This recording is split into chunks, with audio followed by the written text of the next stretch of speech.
What do you usually start with? Just like stage banner shit? Whatever you want, man. Oh, how did you start it again?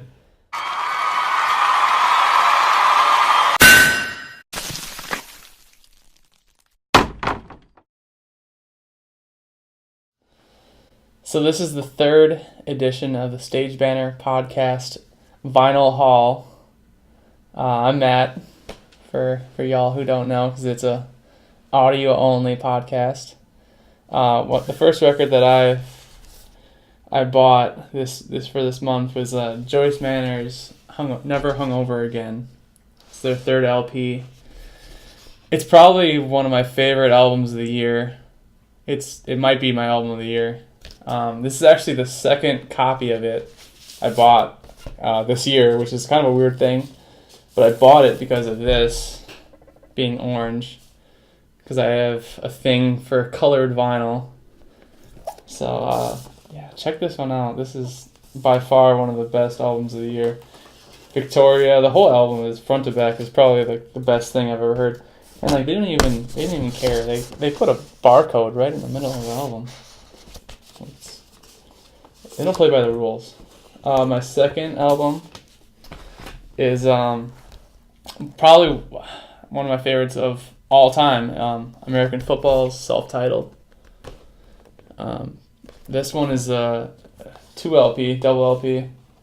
Also the second version of it that I have, and I bought it again because of color.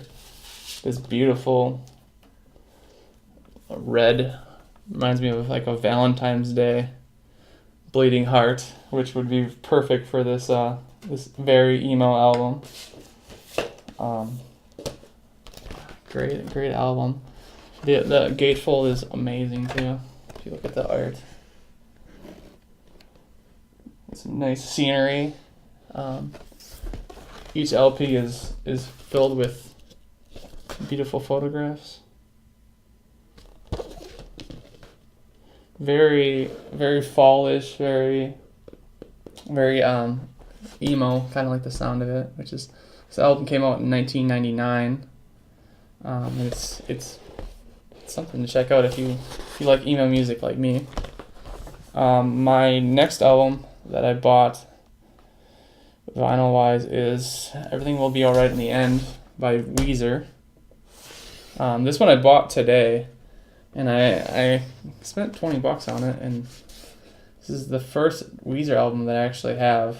I want more, but it's so darn expensive. This one's got like a great gatefold also. Just a black LP, or black vinyl.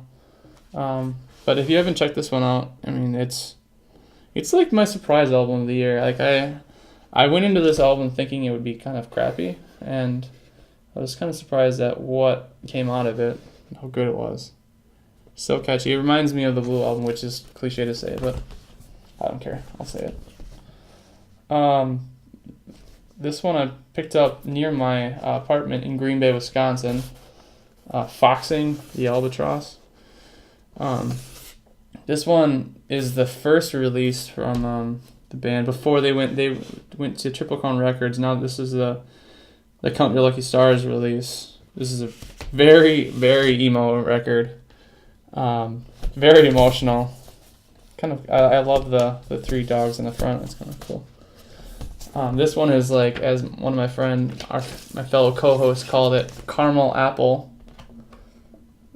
Brownish with the green kind of tint on it. I don't know if you can see that, but it's kind of like a crappy brown. But it's got that green tint, so I like it. Like I said, this album is very emo. But it's I feel like the lead singer is just yelling at times and just throwing his emotion in your face, and I think he's called it even like a tough album to sing because he has to get into a mindset of being in the state of where he wrote it, which wasn't a great place for him. There's kind of a overarching theme in this past month, I think, with the fall albums. This next one is from a Tennessee band called Free Throw. Great name for a band. The album is These Days Are Gone. Another Count Your Lucky Stars release. I've been favoring them lately. It's probably because like their releases always have super cool looking releases. I mean, like like doesn't get any better than that. Just gorgeous splatter. This album is a little more adolescent compared to like the other ones, but it's brand new. It's not very. I think it released like a couple months ago. Just got it in the mail. Such luck. Two beers in is probably like my favorite song off the album. There's a lot of albums to go through here. State Lines is my next one. I bought this one. It was a drunk buy. I had a couple too many, and I decided to, on a whim, buy this album. I've been wanting it for a while, but I don't know if anyone's ever drunk purchased vinyl before, but that happened. So State Lines is a Long Island band. I think they are no longer together anymore. Their lead singer is doing his kind of own thing called So, which is OS, however you spell it. This is just a white vinyl, which I love the colored. I love different colors. If I can stay away from just the black, I'll spend a couple more bucks. This one's kind of cool with the little shyness of the boat. Yet another emo release. Their first one, Hoffman Manor, is one of my favorite albums of all time, and I should have bought it when it came out, but I didn't, and I'm regretting it still.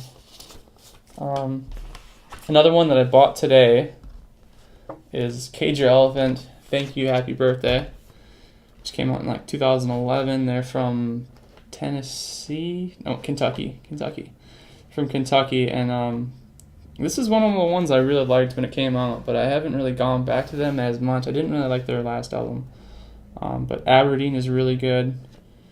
Shake Me Down was pretty popular on the radio, and they had Ain't No Rest for the Wicked in 2008, which got them kind of famous. But yeah, this is really weird, funky album art. Not crazy about that. And just a black LP. But for $13-14, you can't go wrong. Finally, this is one of my favorite albums of the year. Kil Moons, Benji. It's a double LP, clear vinyl. This is another surprise one. I had no idea going into it what I was gonna think about Kil Moon. I kind of laughed at it originally because of the lyrics and the way it's kind of protrude. But this is an album that like just sticks with you. It's really, the lyrics are what grab your attention, mostly because it's not something you really hear. The vocal delivery and just the way the lyrics are put together. This is, like I said, the clear, which is really, really cool. Kind of sort of hard to find ish. This one's been getting a lot of critical acclaim. Check out Benji's Kil Moons, Benji. This one's got a couple of live versions of songs, which I haven't been able to listen to just yet, but yeah. Deals with death a lot. Just a lot of death. The last four I have are take a drink with our product placement.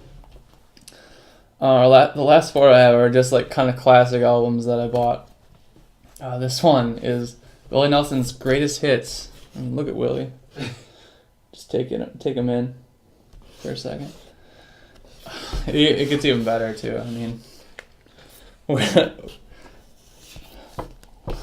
Willie, full-length Willie, with his pigtails and just looking stunning.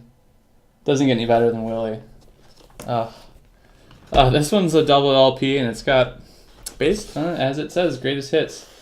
Actually, it says Willie Nelson's Greatest Hits and Some That Will Be. A little pompous. That's right. Willie's great. On the Road Again, you can't go wrong with that. Heartbreak Hotel and Georgia on My Mind. Willie. The last three are very, very out of my wheelhouse. They're all Alabama albums. I don't like country that much. But it's 80s country, so for whatever. I don't have an excuse for that. The first one is Alabama's 40-Hour Week. There's a guy drinking a beverage on the back, because why wouldn't he be? Just in flannel, as I will be and always like to be. Hard hat area only. 40-Hour Week. Just the honest American.